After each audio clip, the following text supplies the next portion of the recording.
বন্ধুরা, আজকে আমি তোমাদের সাথে একটা মানে রেসিপি শেয়ার করছি। সেটা হলো সয়াবিন দিয়ে আলু দিয়ে ফুলকপি দিয়ে নিরামিষ তরকারি, কম তেলে কম মশলায় কিভাবে করছি সেইটা তোমাদের সাথে আমি শেয়ার করছি। আর আমার আজকে চ্যানেলের প্রথম ভিডিও ছাড়ছি। আমার এই ভিডিওটি তোমরা একটু দেখবে, দেখে একটু সাবস্ক্রাইব করে দিও। সবার প্রথমে দেখো কত একদম অল্প তেল দিয়েছি, দিয়ে জিরে ফোড়ন দিয়ে দিলাম। তার মধ্যে দিলাম তেজপাতা একটা, শুকনো লঙ্কা একটা।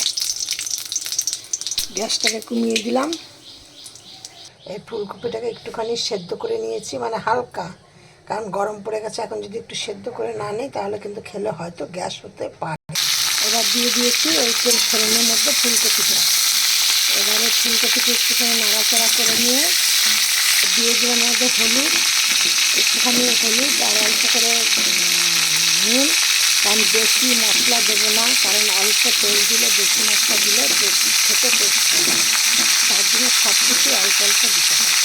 এবার এর মধ্যে দিয়ে দিলাম আলুগুলো। মানে আলু আর ফুলকপিটা একটুখানি লাল লাল হয়ে এসছে। এবার এই সয়াবিনটাকে আমি ভিজিয়ে রেখেছিলাম। এবার এই সয়াবিনটাকে জলটা ভালো করে মিশিয়ে মিশিয়ে আমি এবার এর মধ্যে দিয়ে দেবো। এবার এর মধ্যে দেখো এইখানে মশলাটা আছে, টমেটো বাটা, আদা বাটা, জিরে বাটা, একটুখানি চিনি, লঙ্কা বাটা, পরিমাণ মতো লঙ্কা বাটা। আর এর মধ্যে কিছুটা দেবো রং ধরার জন্য কাশ্মীর লঙ্কা গুঁড়ো, আর চামচার করে এক চামচের মতো দিয়ে দিলাম। আমি নুনটা ভাজার সময় নুন দিয়েছি, যার জন্য নুনটা একটু পরে দেবো।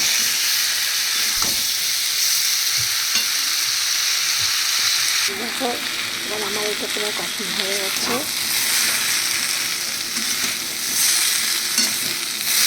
যেহেতু অল্প তেলে রান্না হয়, একটু ইয়ে করি।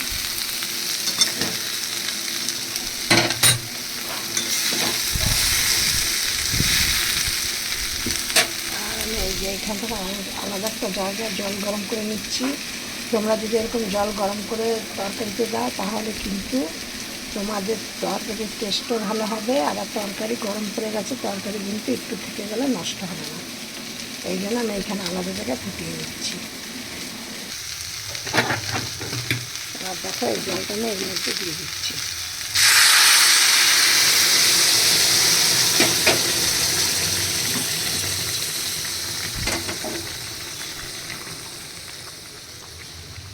নিরামিষ তরকারি এইভাবে করে দেখবে।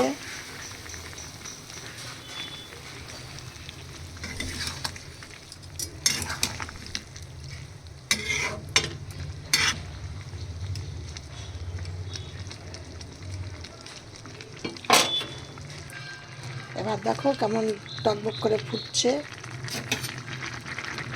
পাশের তেল ছেড়ে গেছে। এবার এর মধ্যে আমি দিয়ে দিচ্ছি তোমাদের কিছুটা গরম এলাচের গুঁড়ো। এই প্যাকেটের গুঁড়ো না, আমি ঘরে এলাচ গুঁড়ো করে নিলাম। 3টে এলাচের গুঁড়ো দিয়েছি, কেন যেহেতু তেল কম মশলা কম, সেহেতু কিন্তু সব কিছু কম দিতে হবে, তাহলেই কিন্তু সেই জিনিসটা টেস্টি হবে। আর হলো দেবো কিছুটা ঘি, 1 চামচের মতো ঘি দিয়ে দিলাম। আর আমি তোমাদেরকে প্রথমে বলেছি যে ভাজা করার সময় দিয়েছি, নুন দিয়েছি, আর তরকারিতে নুনটা দিইনি। এখন তরকারিটা হয়ে গেছে, এখন আমি এই নুনটা দিলাম, কারণ তখন যদি আবার এই নুনটাই দিতাম তাহলে কিন্তু সয়াবিনগুলো নুন নুন হয়ে যেত। যার জন্য এখন আমি কেন ওইটা ভাজার সময় তো নুনটা দিয়েছিলাম, তাতে নুন হয়েই গেছে। এখন আমি ঝোলটার জন্য নুনটা দিলাম। দেখেছো কালারটা কেমন এসছে, তোমরা শুধু বলো। দেখো কালারটা খুব বেশি একটা ঝোল দেইনি, জল দেইনি, এইভাবে। এবার আমি এইটাকে চাপা দিয়ে দেবো। আর তোমরা আমার এই ভিডিওটি দেখবা, দেখে একটা সাবস্ক্রাইব করে, লাইক করে, পাশের বেলটি বাজিয়ে অন করে রেখে দিও।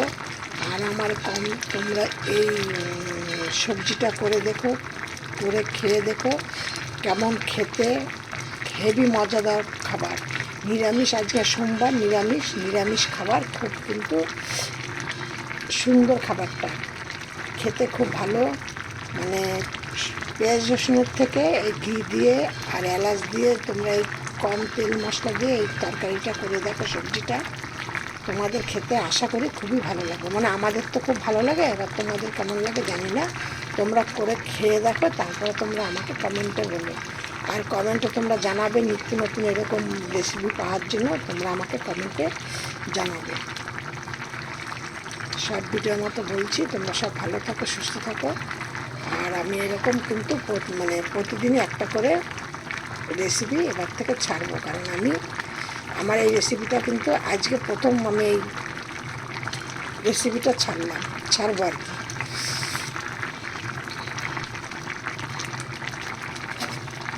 তোমার কালারটা সুন্দর এসছে তো,